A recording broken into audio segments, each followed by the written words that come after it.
sobre esse tema, né? O PT está muito tranquilo. Inclusive, não sei se tu consegue ler aqui, Curtinho, mas tá. A minha camisa diz da memória, ninguém apaga, certo? Camisa do Felipe Harp, que ele fez aí durante as enchentes de 2024, né? E por que eu acho que isso é também tão simbólico, e eu trago aqui a questão das privatizações?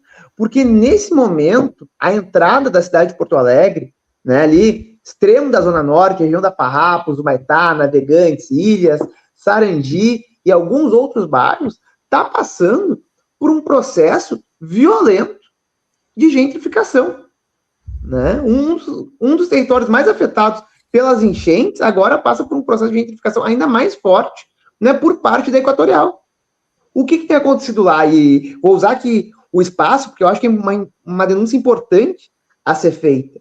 As contas de luz que vinham 90, 100 reais, estão chegando a 1.500 reais, 1.700 reais, entendeu? Já teve conversas com a Equatorial, já teve reuniões, audiências com a Equatorial, já teve audiências com outros órgãos públicos também, né, com o PROCON, com Defensoria Pública, com diversos atores, e a coisa não se resolve, né? Então, a gente está falando aí de milhares de trabalhadores, de dezenas de comunidades que estão sendo afetadas, né, diretamente pela privatização da CE, porque as contas estão chegando num valor exorbitante, um valor que é impagável. A gente está falando de famílias, muitas vezes, que vivem com um salário mínimo, às vezes menos, e as contas estão vindo acima de um salário mínimo. Então, isso também é algo que a gente precisa fazer o debate, do porquê que é extremamente importante e necessário reestatizar as empresas públicas que se tornaram privadas. Porque quem mais sofre com isso é o povo. Então, estão usando agora desses artifícios para expulsar a população da entrada da cidade. Mas claro que isso não vai ser dito, né? Isso não vai estar escrito, não vai ter um documento.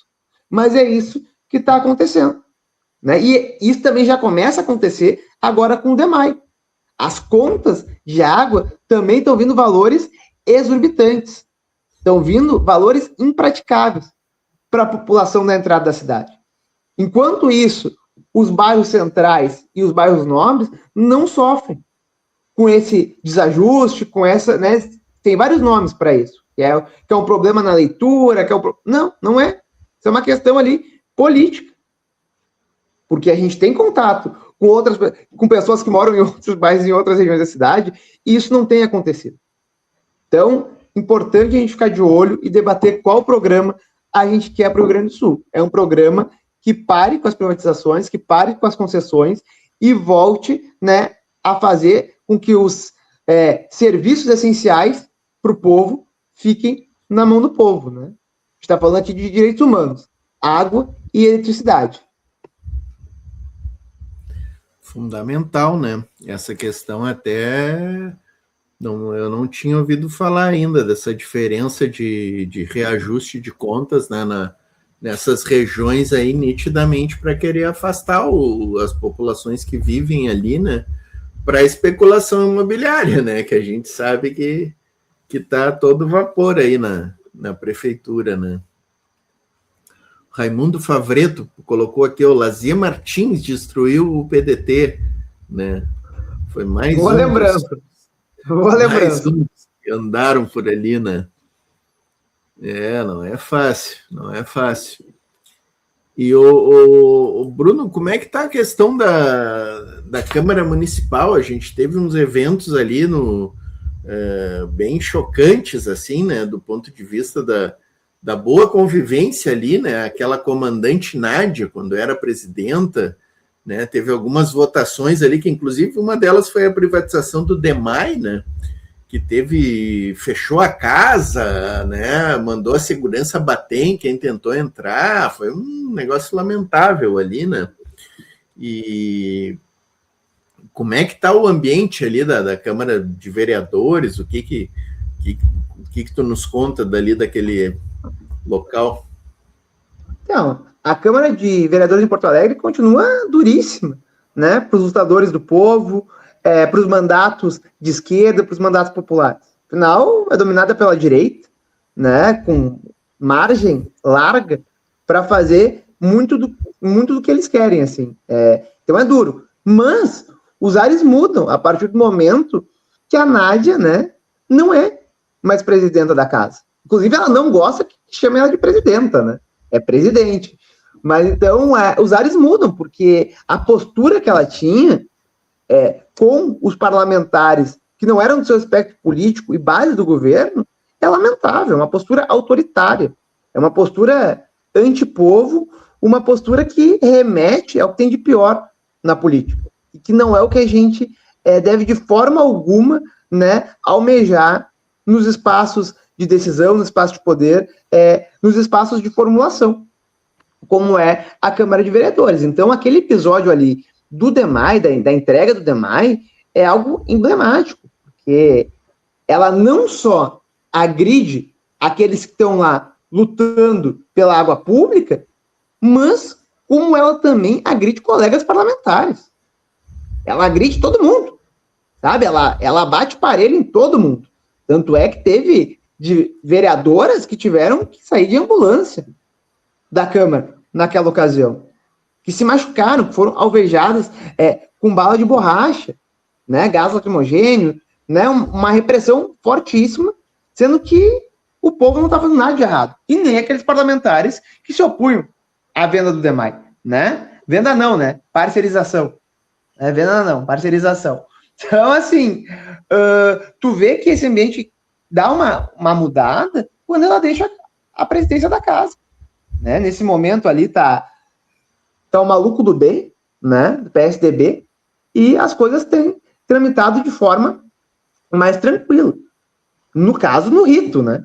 Porque na prática as violências continuam, que vai desde violências que tentam impedir cozinhas solidárias e comunitárias de funcionar, né? Que isso eu acho que é notório aqui para nossa audiência qualificada acompanha esse debate, né? Então ali atores e atrizes extremamente importantes no que diz respeito ao combate à fome, né? Porque mais uma vez o Brasil não sai do mapa da fome simplesmente por magia ou porque o Lula, né, é o melhor, mas porque teve diversas camadas, diversas estruturas, redes, né, de solidariedade trabalhando, desde as redes formais até redes informais, né, trabalhando para que isso acontecesse. E hoje o que está em debate é sim, né, a perseguição das cozinhas comunitárias, solidárias, né, populares na nossa cidade. Isso por quê? Porque a questão aqui não é combater a fome, mas o papel político que essas cozinhas fazem nos seus territórios. Porque não é simplesmente um assistencialismo, entregar comida e deu. Não, tem ali a política acontecendo. Tem processos de formação, processos de capacitação, né? Tu angaria lideranças nisso, tu faz o convencimento de pautas populares nisso, tu faz a política pública chegar lá também. Diversas políticas públicas, tanto do governo federal, estadual, quanto municipal. Né? Tu faz a base acessar. E é isso que a direita na nossa cidade não quer. É isso que os reacionários aqui em Porto Alegre não querem de forma alguma. Né? Então é esse o ambiente da Câmara. Né? Esse é o ambiente da Câmara. A mesma coisa em relação à PPP do lixo. Né? Eles querem entregar os nossos resíduos sólidos para a iniciativa privada. E se tem uma coisa que dá dinheiro nesse mundo, é resíduo sólido. É lixo, né? Vulgarmente conhecido como lixo. Dá dinheiro, porque senão a iniciativa privada não estaria de olho. E qual é o problema disso? O problema disso é que a iniciativa privada não pretende gerar trabalhos ou, né, melhorar a condição de trabalho dos recicladores e dos catadores, né? Principalmente dos catadores. Não. Quer também criminalizar, jogar para a margem, tratar como caso de polícia aqueles que catam em Porto Alegre. E a gente está falando de uma massa considerável. A gente está falando que diretamente, no mínimo, 40 mil pessoas são atingidas, né, com a reciclagem. Óbvio que não são 40 mil catadores, mas tem suas famílias, né, tem suas comunidades, tem seus territórios que são atingidos por isso. Então, é mais uma perseguição àqueles que trabalham, né? É mais um ataque. E eu acho que para finalizar os ataques, tem agora o veto que o Melo coloca para o perdão das dívidas das associações de moradores e dos clubes de mães, né, do IPTU. Ele coloca um veto que vai a voto agora no mês de março. Então isso é mais um ataque direto. E o que deixa ainda mais estranho se na garganta isso, é que o Melo se elege com o voto desses territórios, dessas comunidades. Inclusive, o Melo fez parte do movimento comunitário por muitos anos, né? Ele esteve na UAMPA, entidade que hoje eu faço parte e estou como secretário-geral. Ele esteve lá. Então ele sabe como é a realidade da nossa gente aqui na cidade. E hoje, mais uma vez, tenta sufocar aqueles que fazem pelos seus territórios. A gente não está falando de um clube de mães, de 2 associações atingidas. A gente está falando de centenas. Muitas dessas associações estiveram com o Melo em 2024, sabe? Então, aqui, a gente está se organizando enquanto movimento comunitário para resistir também a esse ataque e para a Câmara reverter os votos, né? Porque parte considerável da base do governo, diversos dos vereadores que estão ali, se elegeram também com voto dos territórios.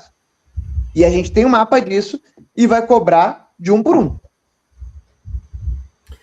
Essa questão dos catadores em Porto Alegre, né, Bruno? Porto Alegre foi uma das primeiras cidades aí a ter cooperativas, né? Lá nos governos do Olívio, do Tarso, né? Lá nos anos 90 ali, né? Naqueles anos gloriosos de Porto Alegre, né? Que se organizou esse povo aí dos catadores e tal, e tu lembrou bem, né? O Melo, ele surge na política como um cara que era defensor, né, dessa atividade do povo, que era catador e reciclador, né? E só que, claro, ele chega ao poder e vai para o outro lado, né, do balcão, digamos assim, né? Exatamente. E vai para um outro lado tenebroso, né? Um outro lado que não é só ser de direita, ser liberal. É um lado reacionário, conservador, né? Totalmente. É um lado que nega toda a sua origem, toda a sua trajetória, desde o MR8 ao MDB velho de guerra, né?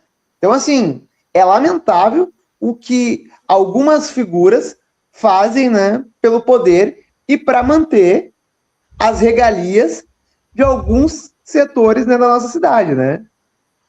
É lamentável, é lamentável. Isso aí. Bruno, tá muito bom o papo, mas vamos nos encaminhando para os finalmente aqui. Foi muito bom conversar contigo aí, te rever. O Celso não pôde estar conosco hoje, mas em breve te chamaremos de novo aí para bater um papo de novo. Sempre é bom conversar contigo aí, saber das novidades, né? Deixar um espaço aí para ti. Não sei se tu tem mais algum ponto aí que tu queria trazer, mas algum registro aí, mas tuas considerações Portinho, finais aí. Eu quero agradecer novamente a ti, ao Celso, a vossa trabalhadora, pela oportunidade de estar aqui, de poder dialogar com uma audiência tão qualificada, poder trazer pontos relevantes para a nossa conjuntura nacional, internacional, para nossas eleições. E, como recado final, é dizer que a tarefa de cada militante de esquerda, de cada militante popular, trabalhar pela unidade do nosso campo aqui no Estado e trabalhar pela reeleição do presidente Lula, né? Que é nosso dever sair, né, dos nossos espaços e conversar de um por um com os nossos vizinhos, com as nossas famílias, com os nossos colegas, com os nossos conhecidos, com os nossos amigos, né, sobre o que está em jogo. Eu acho que esse é o recado final, né? Eu sigo à disposição, vossa trabalhadora, sigo à disposição também na audiência, quem quiser me procurar no Instagram, Bruno Matos 13, Bruno com 2 N's, Matos com 2 T's, né? Sigo à disposição do movimento comunitário, das nossas juventudes, e espero, né, o próximo convite aí para que a gente possa fazer o bom debate, o bom diálogo e avançar né, naquilo que é tão caro para a classe trabalhadora. Forte abraço e até a próxima. Maravilha, valeu, Bruno. A Janete está aqui dizendo, ó, parabéns pela luta. A Regina Alves dizendo que gostou muito do Bruno, falas muito boas. É isso aí. Valeu, Bruno, obrigado. Obrigado, encerrar o programa. Valeu. Boa noite.